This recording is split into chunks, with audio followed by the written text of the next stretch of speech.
Does video game violence correlate into real-world violence?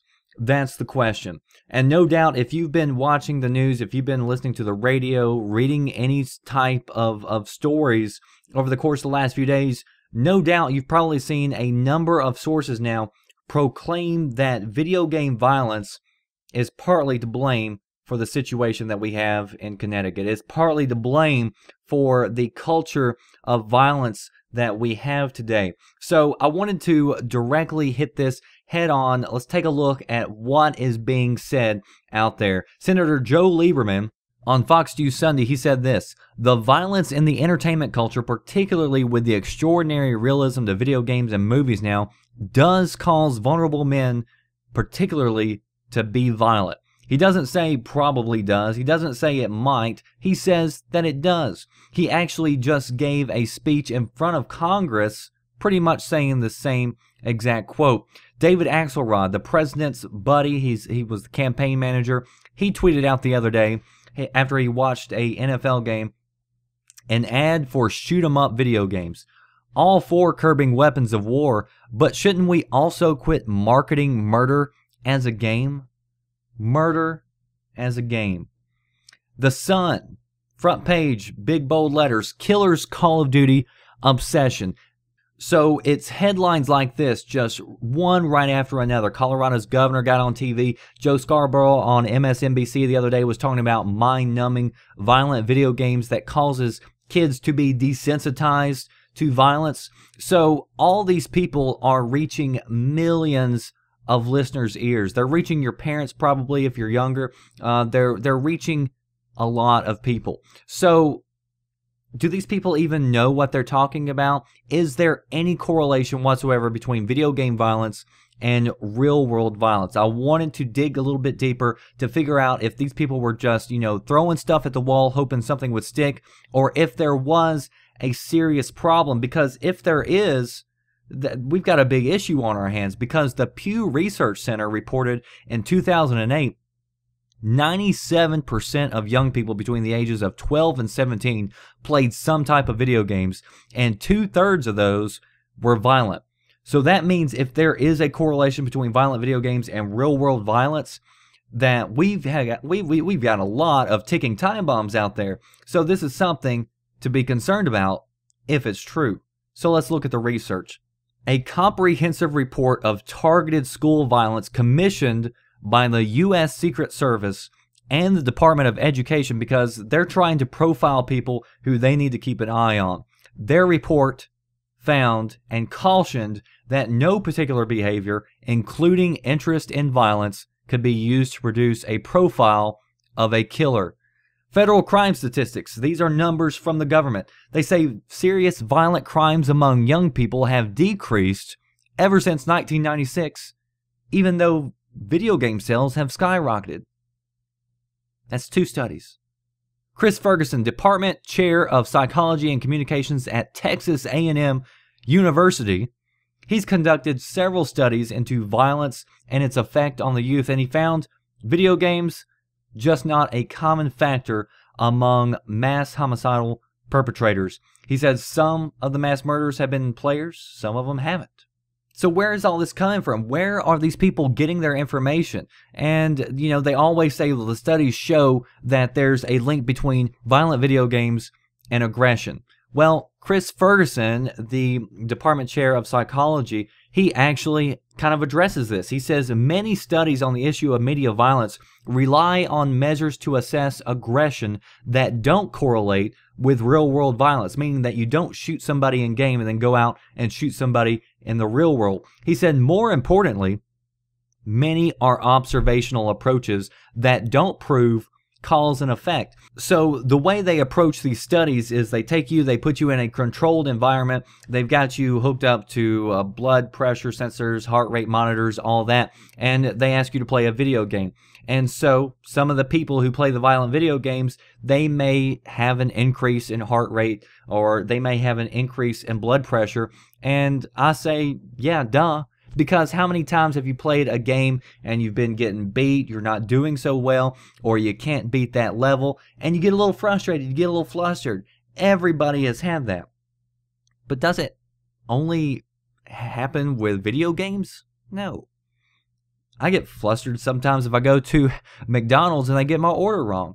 Or a couple of months ago, I've got a Murray lawnmower that I was having problems with the battery because I had corrosive battery terminals. So I was out there, I was trying to get the terminals off, I was going to replace them, and I was sitting there fidgeting around, dropping stuff, getting angry. Anybody who would have been monitoring me would have seen aggression. They would have seen my blood pressure rise. They would have seen my heart rate increase. But should we ban battery terminals that are corrosive? I mean, no, that doesn't make any sense. Anything that you can interact with, there's a possibility that it may not go according to plan as you interact with it, and that you could get aggressive. But all of these studies that even show the aggressive behavior, even they say that it was all very short-term and that it had no long-term effects. There's no study that shows a direct correlation between video game violence and real-world violence. But for some, that's still not going to be enough. There should be some number somewhere. We're just not, studying the right people, or we're not watching them long enough until they go kill somebody.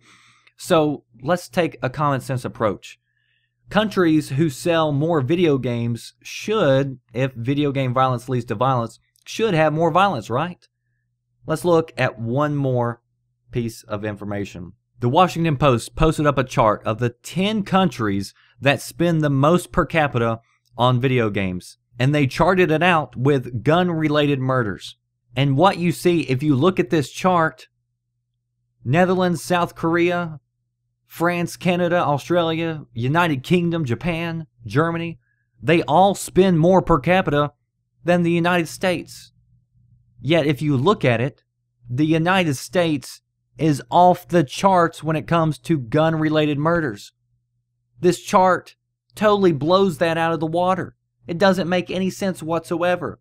Now, some people will say, well, not all countries have the same gun laws. Not all countries have the same culture. And yes, that's true, but there should be some sort of correlation if you map it out on a chart between video game violence, and it's just not there.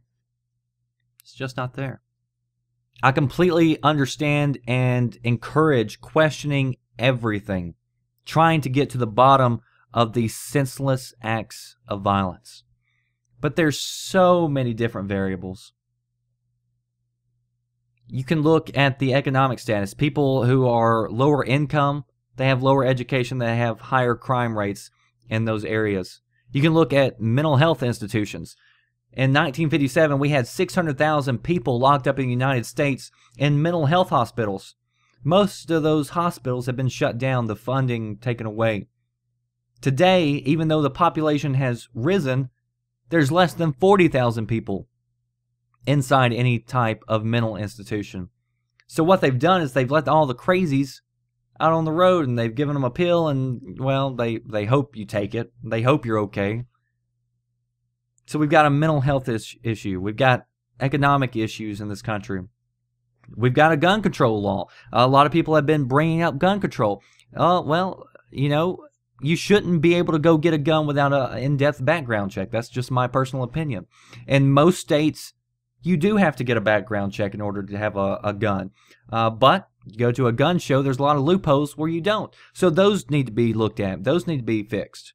Or if you want to look at this on a case-by-case study and you want to look at this particular crime, there were so many things that went wrong.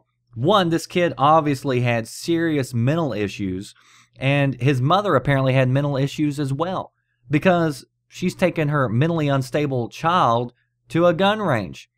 The aunt of the killer is saying that the mom was a doomsday prepper. So maybe we should look at National Geographic's show Doomsday Preppers, because she was hoarding food and water, guns and ammunition.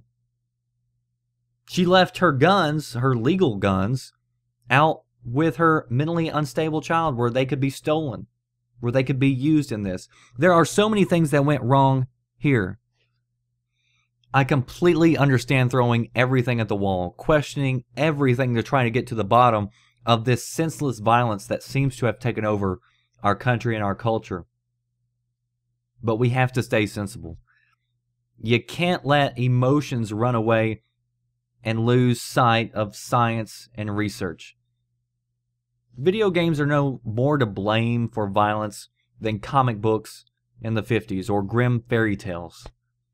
Reading a book at the library. Sometimes it's hard to make sense of senseless crimes, and no matter what we find out about the Connecticut tragedy, it'll never make sense because there is no sense to be made of it. There is no explanation in the world for why somebody would do this. And I understand people getting upset, getting angry, but using video games as a scapegoat, the reason why I wanted to do this was because I know a lot of parents probably worry for their kids. And if you're worried for your kids, hug them. Be a good parent. Pay attention to what they're playing. If it's an M-rated game, kids can't go buy a video game unless they get the money from somewhere. Pay attention to your kids. You know, there's a lot of issues that need to be addressed and need to be looked at. And I totally understand the concerns. But when you've got people going on TV proclaiming to be experts without giving any data, without giving any research, they're no more experts than me or you. As always, if you want to read the sources where I just got this information from, I'll leave links in the description box, and you'll notice that they're not Joe Schmo WordPress blogs. These are Harvard institution. These are government studies, and you know, you can go check them out and research it for yourself. But I will leave you with one more note. Joe Scarborough the other day got on MSNBC, and he was talking about mind-numbing violent video games. And he was talking about how violent video games are desensitizing everybody who plays them. But let me ask you a question. What's more desensitizing? This or seeing images like this on the nightly news of any given night? I'll leave that one up to you. Be sure you subscribe for more if you want the latest news and in-depth information on video games and technology. Be sure to tune in to VGN videogamesandnews.com. Also, be sure you subscribe to this channel. I'll be doing more videos sort of like this. We're going to be looking at a lot of different things where, you know, we're just going to try to get to the bottom of this and look at science and research to try to determine what's factual and what's not. Question everything, my friends. Stay safe out there. Take care. That does it for me, The Red Dragon. I'll see you next time. Thanks for watching.